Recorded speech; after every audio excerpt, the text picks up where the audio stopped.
The laddering approach. ఈ approach ని నేను ఒక సింపుల్ ఎగ్జాంపుల్ తో ఎక్స్ప్లెయిన్ చేస్తా. మన క్యాష్ రిజర్వ్ అదే లిక్విడ్ ఫండ్స్ లో 1 lakh ఉందనుకోండి. ఆ 1 lakh ని మనం 4 పార్ట్స్ గా డివైడ్ చేద్దాం. 25% ఈచ్ పార్ట్. అలాగే మార్కెట్ ఫాల్ ని కూడా మనం 4 పార్ట్స్ గా డివైడ్ చేద్దాం.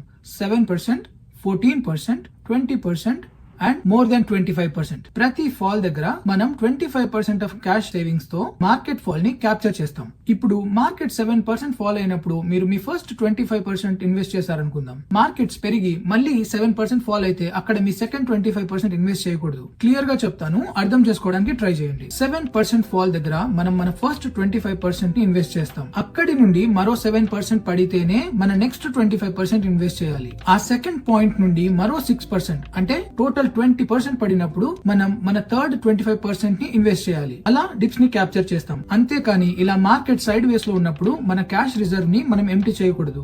ఆల్ టైమ్ హై నుండి మార్కెట్ మళ్ళీ 7% ఆర్ మోర్ పెరిగినప్పుడు అది మన న్యూ ఆల్ టైమ్ హై అవుతుంది. అక్కడి నుండి ఫాల్ కోసం మళ్ళీ మనం వెయిట్ చేసి డిప్స్ ని క్యాప్చర్ చేయాలి.